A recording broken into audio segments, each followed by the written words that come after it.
오늘 우리는 추수감사주일이라고 하는 제목으로 해서 주일을 지키고 있습니다. 추수감사주일은 매 가을 추수를 감사해서 시작된 그런 주일입니다만 지금은 농업을 주업을 하고 있지는 않지요.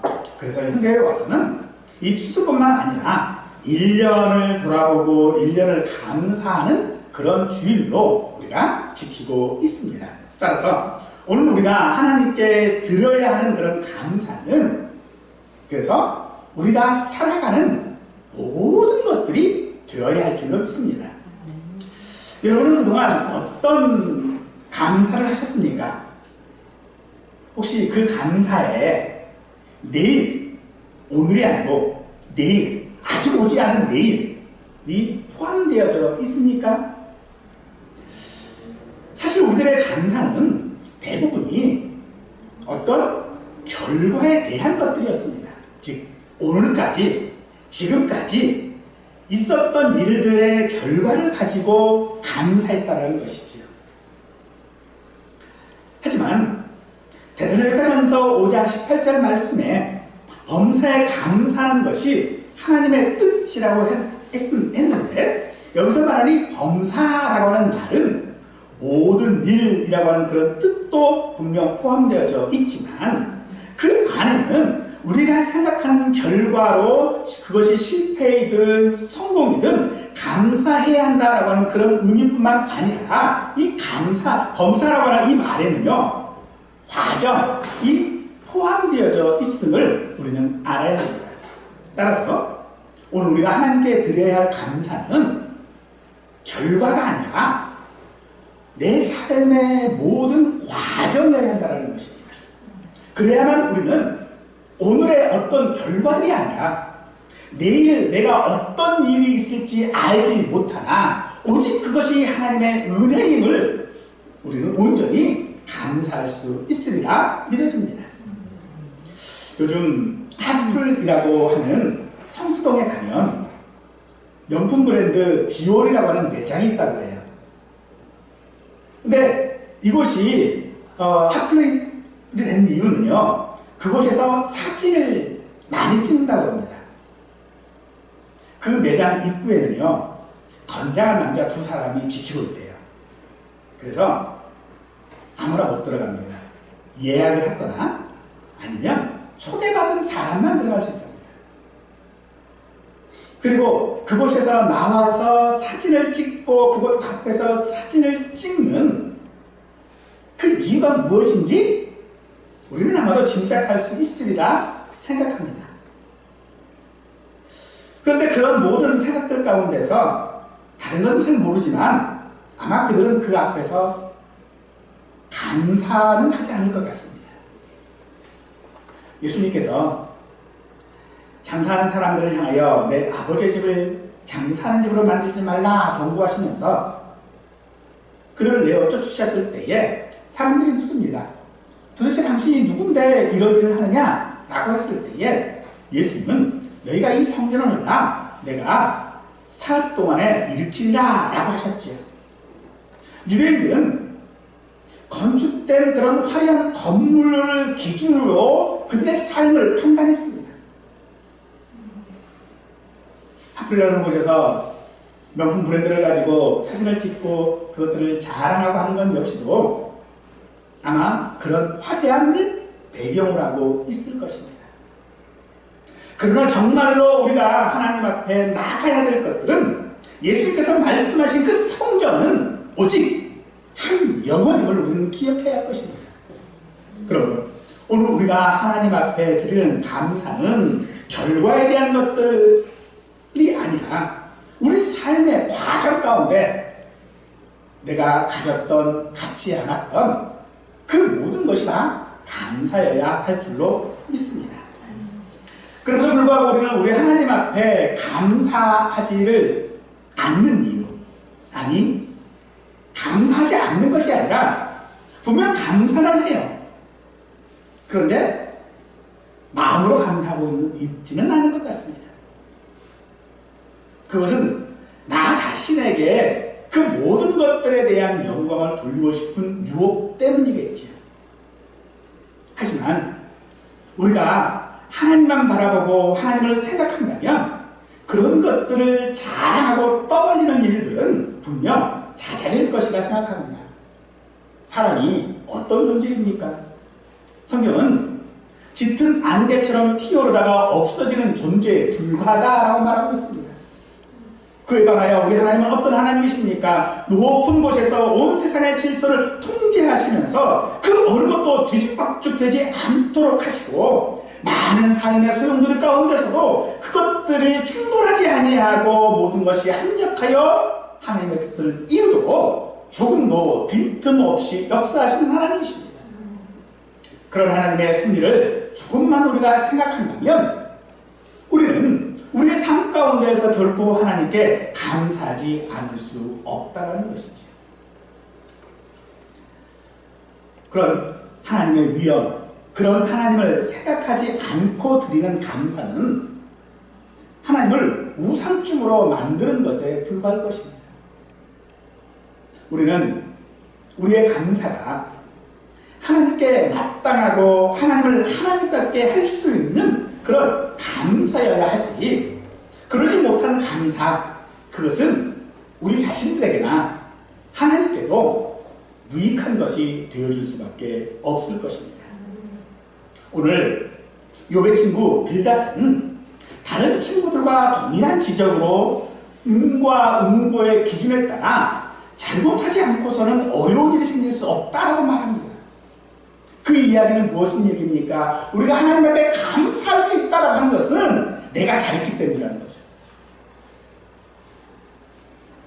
분명 인과 응보는 하나님의 공의 중 하나이기 때문에 빌닷의 말은 틀린 말은 결코 아닙니다. 하지만 그 모든 사실들을 욥도 오늘 우리가 읽은 이 본문에서 분명히 잘 알고 있다라고 지금 말하고 있습니다.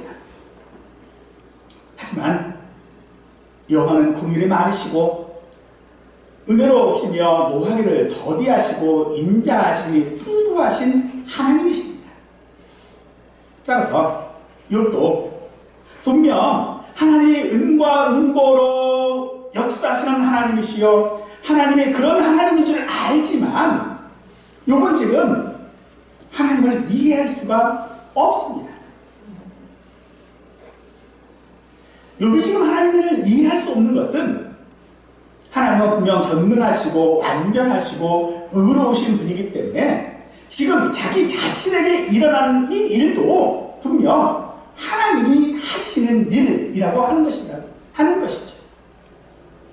그러므로 우리는 하나님을 알되 온전하게 아는 것이 아니라 사실은 반밖에 모르는 것입니다. 우리가 하나님에 대하여 언급할 때에 그 언급하는 모든 행사의 일부분 혹은 그것은 작은 부분들에 불과하다는 것입니다. 우리가 알고 있는 하나님은요, 하나님 안에 있는 것과 하나님의 본체에 비할 아무것도 아닙니다. 하나님께서 우리에게 만들어주신 만물과 우리가 하나님에 대해 탐구하는 그 어떤 것들도 사실 우리는 여전히 하나님에 대하여 알지 못하는 상태에 있는 것이지요. 왜 그렇습니까? 그것은 하나님은 우리의 모든 것보다도 크신 분이기 때문입니다. 작은 것이 어떻게 큰 것을 다 담을 수 있습니까? 우리는 하나님이 얼마나 어떻게 크신지 모릅니다. 분명한 것 한 가지가 있지요. 그 크신 하나님 안에 우리의 삶이 있다는 것입니다. 그렇게 우리가 하나님 안에 있을 수 있는 삶, 그것은 내가 무엇을 하고 무슨 노력을 해서가 아니라 온전히 하나님께서 그렇게 일하시고 계시는 것입니다. 그러므로 오늘 우리가 드려야 할 감사는 바로 내가 무엇을 이루었고 어떤 것을 했다라고 하는 것이 아니라 하나님께서 내 안에서 일하고 계심에 우리는 마땅한 감사를 드려야 할 줄로 믿습니다. 하나님께서 창조하신 세상에는 많은 것들이 존재하고 그 각각의 존재의 이유가 있습니다. 우리에게 큰 피해를 주는 바이러스나 세균도 그 존재 가치가 있습니다. 그 중에서도 우리 사람은요, 동물이나 식물들이 가진 가치보다 더 고상하고 우아한 그런 지성과 이성을 가진 존재로 하나님은 만드셨습니다. 하지만 우리는 하나님께서 주신 이 지성과 이성을 이용하여 하나님을 멀리하려고 했습니다. 하나님께서 우리에게 이성과 지성을 주시지 않았다면 우리가 동물보다 나은 것이 무엇일까요? 빌닷은 지금 그가 아는 하나님으로 하나님께 영광을 돌리지 못했을 뿐만 아니라 욥에게도 아무 도움이 되지 않았습니다. 우리는 하나님에 대하여 말할 때에 분명 하나님의 존재의 이유에 대하여 말합니다. 그런데 언제나 그것은 우리의 어떤 의무나 영광처럼 생각합니다. 하나님께서는 하나님이시기에 우리의 어떤 것을 필요로 하시지 않으십니다. 우리가 하나님께 영광을 돌리고 또 은혜를 입었다고 생각하는 때에 그것으로 인하여 하나님이 무엇을 취하시거나 하시지 않는다는 것이죠. 그래서 우리들은 항상 하나님 앞에 어떤 영광이나 하나님 앞에 감사하는 그런 모든 것들이 늘 논쟁과 반박하는 마음 가운데 서 있어요. 즉, 내가 어떤 어려움을 당했는데 그걸 감사해야 되는 이유를 어디에서 찾냐면요, 감사하지 않으면 내가 너무 초라해져 버리거든. 내가 너무 낮아버리거든. 그래서 내가 어려움이 있으면 오히려 감사를 통하여 나 자신을 배우려고 한다는 거죠. 우리가 성공했을 때도 마찬가지입니다. 우리가 성공했을 때도 어떻게 하고 있습니까? 하나님께 감사한다라고 얘기를 하면서 오히려 그 영광을 누구에게 돌리고 있어요? 나 자신에게 돌리고 있다는 사실을 우리는 깨달아야 합니다. 결국 그것은 하나님께 감사하는 것이 아닙니다. 하나님은 그런 것들을 결코 용납하시지 않으실 것입니다. 우리의 삶 가운데는 우리가 이해할 수 없고 감당할 수 없는 일들이 참 많이 있습니다. 그럴 때마다 우리는 그저 하나님의 뜻이거니 하면서 무시하고 상관없는 일처럼 넘어가려고 합니다. 그러나 하나님은 그렇게 안 하십니다. 우리는 다른 사람들이 어려움을 당하면요, 쉽게 이야기해요. 하나님 뜻입니다. 하나님의 뜻이 있겠지요. 그런데 정말 내가 어려움 당하고 죽을 것 같은 그런 가운데서 이런 얘기 들어보세요. 진짜 그 말 듣기 싫습니다. 나는 죽을 것 같은데 무슨 하나님의 뜻이 있어요?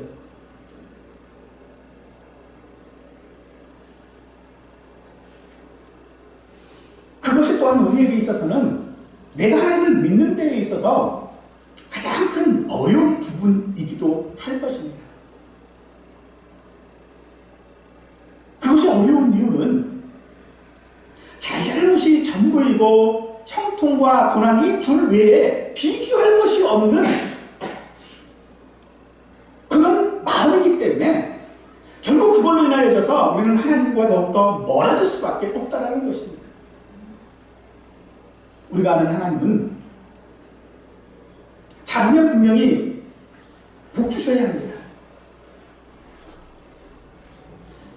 잘하면 분명히 잘 되어야 합니다. 그 이야기는 뭡니까? 모든 것들의 원인을 나에게서 찾는다는 말이죠. 그래서 뭐가 잘못되면 기도가 부족하거나 무엇인가 내가 잘못했을 것으로 우리는 생각하기 쉽습니다.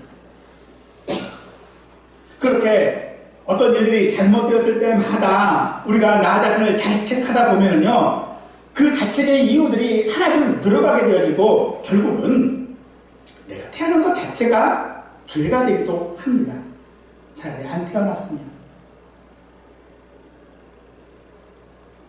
그래서 우리가 하나님을 믿는 것은 이건 믿는 것도 아니고 안 믿는 것도 아닌 그런 자리에 대강 걸쳐져 있는 경우들이 우리의 삶에 얼마나 많이 있습니까? 그런 우리의 삶은 하나님 앞에 결코 칭찬받을 것이 아무것도 없습니다. 우리가 가진 선이라고 하는 것은 다 허사일 뿐이고요. 우리를 변화시킬 만한 한 방울의 의도 우리는 가지고 있지 않습니다. 그래서 오늘 본문에서 욥이 고백하는 하나님, 그 하나님은 욥을 축복하시고 욥의 기도에 응답하시는 그런 하나님이 아니었습니다. 욥은 욥기 27장 2절에서 말합니다. 나의 정당함을 물리치신 하나님, 나의 영혼을 괴롭게 하신 전능자.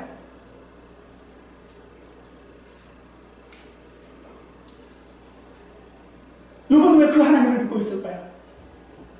왜 그 하나님 앞에 자기의 의의를 주장하고 있는 것일까요? 나를 괴롭게 하는 전능자. 우리가 하나님을 믿어서 예수 그리스도를 믿음으로 말미암아 우리의 삶에 어떤 괴로움들이 있습니까? 그런데 욥은 분명 하나님이 자기의 영혼을 괴롭히는 전능자임에도 불구하고 그 하나님 앞에 자기의 의를 말하는 것은 하나님의 일하시고 계심을 말하는 것입니다.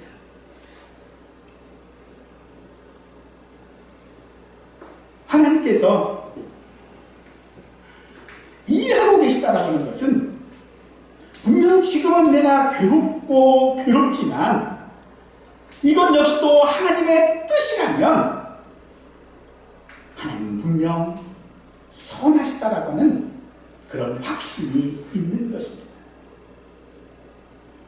그래서 지금 비록 하나님께서 노하신 것 같이 보이지만 또 현재 그를 대적하여 행하시는 것 같을지라도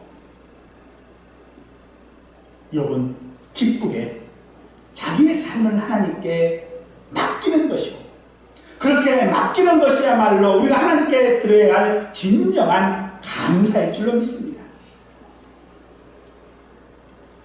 하나님은 우리의 삶을 통하여 일하십니다. 하나님의 일하심은 우리의 마음의 빛을 비추시고 깨우치시고 겸비하게 하십니다. 그리하여 예수 그리스도의 피로 정결하게 하시어 우리로 그 창조하신 존재의 가치대로 살게 하시는 것이 하나님의 일하십니다. 하나님은 우리가 감사할 때만 일하시는 분이 아니십니다. 우리가 잘못했을 때에도 일하시는 분이십니다. 야곱이 형 에서를 피해 도망갈 때 하나님은 그에게 약속하셨습니다. 내가 너와 함께 있어 내가 어디로 가든지 너를 지키며 너를 이끌어 이 땅으로 돌아오게 할지라 내가 내게 허락한 것을 다 이루기까지 너를 떠나지 아니하리라 라고 약속하셨습니다.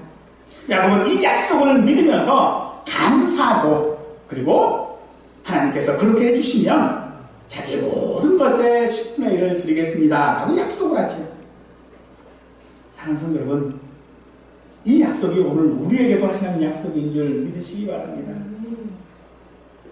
분명 우리의 삶은 하나님 앞에 결코 감사하는 것도 없고요, 하나님 앞에 영광 돌리는 것도 없고요, 우리가 하나님께 무엇을 해드리는 것도 아무것도 없음에도 불구하고 하나님은 내가 어디로 가든지 너를 지키고 너를 이끌어 돌아오게 하시겠다고 약속하고 계십니다.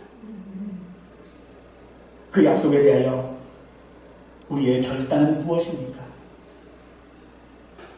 야곱은 그 약속을 그저 몇 마디의 말로 화답하고 있으나 그 화답이 이루어지도록 하나님께서는 하셨습니다. 야곱의 모든 일생 가운데서 함께 하시고 그 야곱의 삶 가운데서 일하셨습니다. 그래서 그 야곱의 고백이 진실이 되게 하셨다는 것입니다. 그러므로 사랑하는 성도 여러분, 오늘 우리가 하나님 앞에 무엇을 감사하시겠습니까? 그 감사가 오늘 나의 결과들이 아니라 내일 어떻게 될지 모르는 것들 가운데서도 내 삶의 모든 것들을 감사히 하는 이유는 그 감사를 하나님께서 들으시고 이루시기 때문인 줄 믿으시기 바랍니다.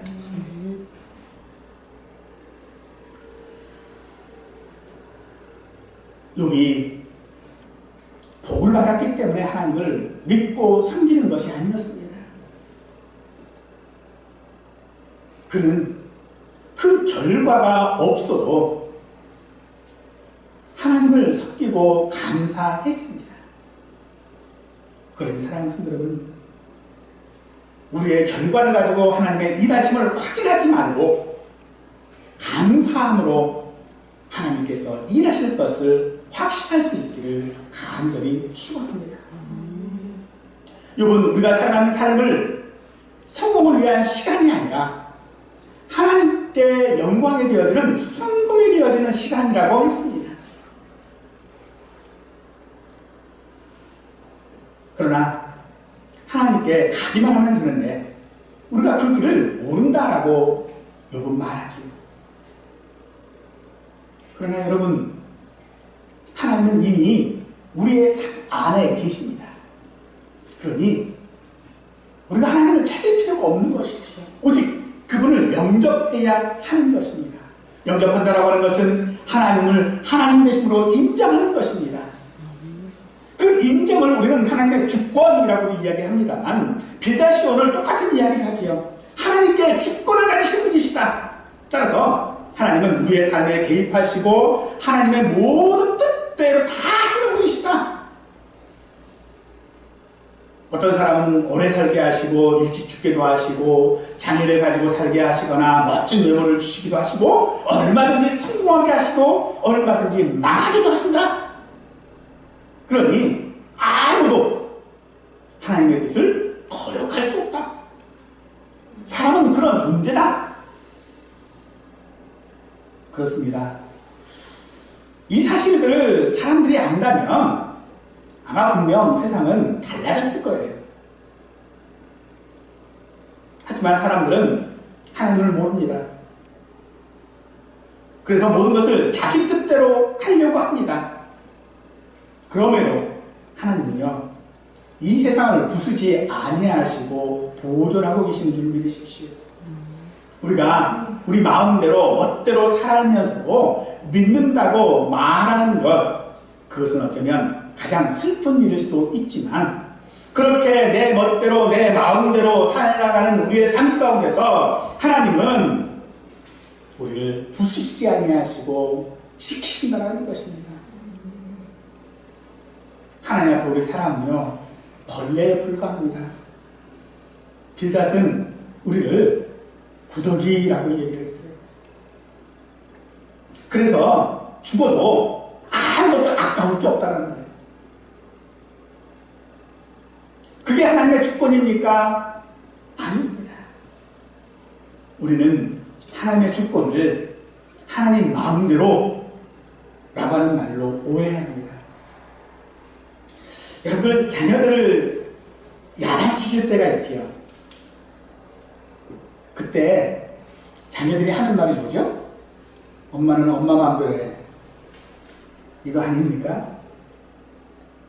왜 아빠는 아빠 마음대로만 해? 이거지요. 근데 왜 엄마가 엄마 마음대로 합니까? 그 자녀를 사랑해서입니다. 그 사랑이 그저 장난 삼아서 하는 거나 혹은 어떤 실험적으로 하는 것이 아닌 것처럼 하나님의 주권도 하나님께서 마음대로 하시는 것이 아니라 하나님의 진심 어린 사랑이라는 것입니다. 그래서 하나님은 우리 안에 행하실 행하십니다. 그러므로 우리가 하나님의 뜻과 동일한 뜻을 가지고 행하도록 우리 안에서 하나님의 주권으로 행하신다는 것입니다. 하나님이 우리 안에 행하시지 않는다면요, 우리는 하나님의 일하심을 결코 알 수가 없을 것입니다. 더욱이 우리를 향한 하나님의 사랑도 우리는 결코 믿지 못하게 될 것입니다. 그 믿지 못함으로 말미암아 하와는 선악을 알게 하는 나무의 실과를 먹지 않았습니까? 사랑하는 성도 여러분, 하나님의 사랑을 믿을 수 있기를 바랍니다. 우리가 하나님의 사랑을 믿으면요, 하나님은 우리를 그보다 100배나 더 사랑하시는 줄 믿으십시오. 우리의 성공이나 실패가 하나님의 사랑을 좌지우지하는 것이 아니라 하나님은 하나님의 주권으로 우리를 사랑하신다는 것입니다. 여러분들 회린이라고 하는 사람 이름을 들어보셨지요? 누구를 위하여 종을 울리나? 라고 하는 책을 쓴 사람입니다. 그런데 이 누구를 울리나라는지, 누구를 위하여 종을 울리나라고 하는 이 책을 쓴 이후로 이 헤밍웨이는요, 알코올 중독에 빠져요. 그게 거기에 이제 우울증까지 더해져가지고 사람들이 야, 이제는 헤밍웨이 끝났다 라고 생각할 그때 노인과 바다라고 하는 책을 써서 노벨 문학상을 받습니다. 하지만 얼마 후 그는 스스로 생을 마감합니다. 여러분의 생각에는 이 헤밍웨이가 성공한 사람입니까? 실패한 사람입니까? 세상의 대부분의 사람들은요, 과정이 아닌 결과를 보고 판단합니다. 하나님께서 우리 안에 일하시니 우리의 성공이나 명예나 돈 때문이 아니라 우리를 사랑하시기 때문인 줄 믿으십시오. 그러니 우리의 어떠함이 우리에게 아무 도움이 되지 않습니다. 오직 우리에게 도움이 되시는 것은요, 하나님의 사랑하시는 줄 믿으시기 바랍니다. 그러므로 욥이 자기가 지금 의인이라고 한 것은 그가 죄짓지 않고 부자였기 때문이 아닙니다. 욥은 세상에서 자랑할 것이 많은 사람이었고 다른 사람에게 의롭게 행하기도 했고 거기에 부자이기 때문에 많이 베풀 수 있는 사람이었습니다. 그래서 욥이 의인이 아닙니다. 욥이 의인인 이유는 자기를 사랑하는 하나님을 믿었기 때문입니다. 하나님께서 일하신다고 해서 우리가 할 일이 없는 것은 아닙니다. 우리는 우리 나름대로 때로는 변덕스럽게, 때로는 실패하면서, 때로는 연약함을 드러낼 것입니다. 하나님은 그 모든 것들을 다 포함하여 나를 사랑하시는 분인 줄 믿으시기 바랍니다. 우리가 하나님의 말씀대로 믿음으로 살면 성공하고 부자가 되어야 하는데 오히려 우리는 가난하고 멸시를 받습니다. 그럴 때 우리에게 필요한 것이 나를 사랑하는 하나님에 대한 믿음인 것을 믿으십시오. 우리의 눈높은 것을 우리는 욥처럼 이해할 수 없습니다. 그럼에도 하나님은 여전히 우리 안에서 일하시고 우리를 사랑하십니다. 이 믿음으로 욥이 살듯이 이 믿음으로 우리의 삶을 살아갈 수 있기를 원합니다. 욥에게 고난이 없었다면 어떨까요? 아마 욥에게 고난이 없었다면 욥도 그 친구들처럼 하나님을 믿고 살았을 것입니다. 자기가 행하는 착한 행실로 그것이 하나님께 영광이 된다고 외치면서 자기의 의를 드러냈을 것입니다. 하지만 욥에게 고난이 있음으로 말미암아 그의 그 믿음의 껍데기들을 내어 쫓고 오직 하나님께 더 가까이 갈 수 있도록 했습니다. 그래서 고난은 욥에게 하나님의 일하심의 과정이었을 뿐일 것입니다. 오늘 우리는 세상에서 무엇을 누리려고 하고 있습니까? 하나님의 일하심을 나의 성공으로 판단할 수 없는 것입니다. 부자와 나사로의 이야기에서 부자는 아브라함 품에 있는 나사로를 세상에 다시 보내 자기 형제들이 여기 즉 지옥에 오지 않도록 해달라고 했습니다. 왜냐하면 그의 형제들도 자기처럼 세상에서 좋은 것들을 다 누리면서 하나님을 믿는다라고 하고 있기 때문입니다. 오늘 우리는 세상의 것들을 누리는 것이 하나님을 믿는 것이 아닙니다. 세상의 것을 누리지 못한다 할지라도 그것이 하나님께서 내 안에서 일하고 계심을 확신하십시오. 그러할 때 우리는 우리 안에 있는 그 어떤 것도 하나님과 비교할 수 없게 되어질 것입니다. 어찌 촛불과 달을 비교할 수 있습니까? 어찌 전등과 해를 비교할 수 있습니까? 그러니 우리 안에 계신 하나님을 그 어떤 것과도 비교할 수 없는 것입니다. 그러므로 우리가 해야 하는 일은 내 안에서 일하고 계시는 하나님을 다른 사람들과 비교하는 것이 아니라 우리가 해야 할 것은 내 안에 여전히 일하고 계신 하나님께 감사하는 것인 줄 믿으시기 바랍니다. 우리는 범사에 감사하고 있습니까? 우리의 감사와 결과가 아닌 과정이어야 한다라고 하는 것은 감사가 환경이 아니라는 것이겠죠. 그럼 감사는 무엇입니까? 감사는 마음입니다. 세상 모든 것들을 다 소유하고 남들에게 잘할 것이 있어도 감사하지 못하는 사람도 있겠지만 한 끼 음식 앞에 눈물로 감사하는 자녀가 될 수 있는 것은 마음이 있어야 하는 것입니다.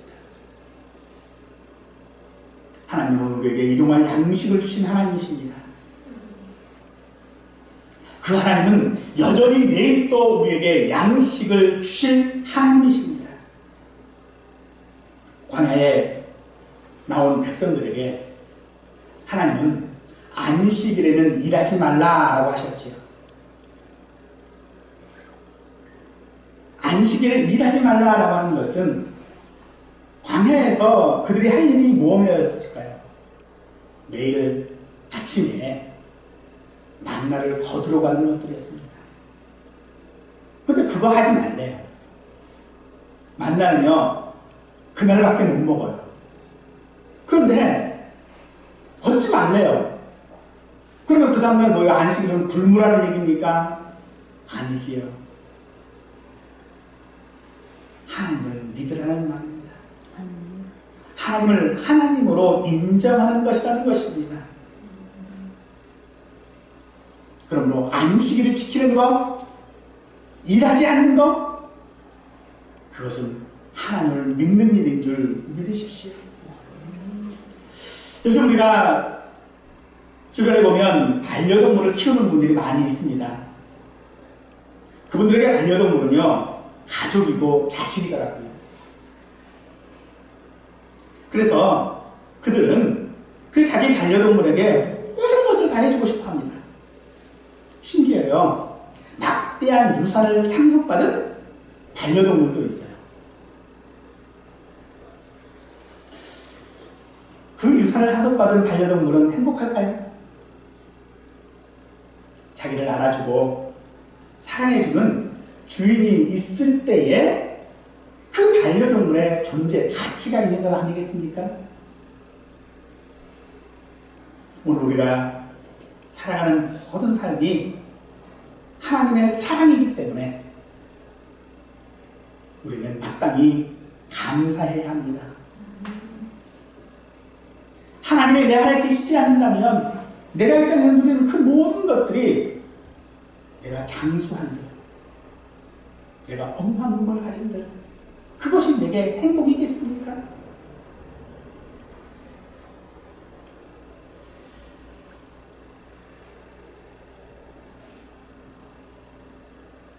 하나님께서는 이 세상 가운데에 오늘 우리에게 오늘이라고 하는 시간을 주시고 이 날을 예비하는 날로 우리에게 주셨습니다. 우리는 그 하나님께 감사해야 합니다. 그래야만 내일 우리는 또 다른 감사, 오늘과 동일한 감사의 고백을 할 수 있을 것입니다. 시편 136편 1절 말씀에 여호와께 감사하라. 그는 선하시며 그 인자하심이 영원함이로다 라고 합니다. 예수님 안에 있는 하나님의 자녀라고 고백하는 사람은 바로 이런 고백, 범사가 하나님의 사랑으로 말미암은 줄 알고 믿고 감사해야 할 것입니다. 그러므로 믿음이란 결국은 나를 나되게 하실 하나님을 믿는 것이고 그 믿음으로 모든 일에 있어 결과가 아닌 과정 가운데 감사해야 합니다. 그러므로 사랑하는 성도 여러분, 오늘 우리의 감사가 무익한 감사가 되지 않기를 원합니다. 무익하다라고 하는 것은요, 가치가 없다라는 것 아니겠습니까? 나름대로 가치를 모른다라는 것은 존재의 필요를 부정하게 할 것입니다. 자기만 하는 사람은 사실 하나님 앞에 아무 쓸모없는 사람입니다. 무익하다라는 것입니다. 그러나 우리는 무익하지 않은 것은 하나님께서 일하시고 계시기 때문입니다. 그것이 우리의 감사여야 합니다. 우리의 감사를 통해 나의 가치를 증명하는 것은 그건 무익한 것입니다. 우리가 하나님 앞에 감사하는 것은요, 하나님의 사랑하심이 내 안에 역사하시기 때문인 줄 믿으십시오. 그러므로 사랑하는 성도 여러분, 우리는 하나님의 자녀로 살아야 하지 자녀처럼 사는 것이 아닙니다.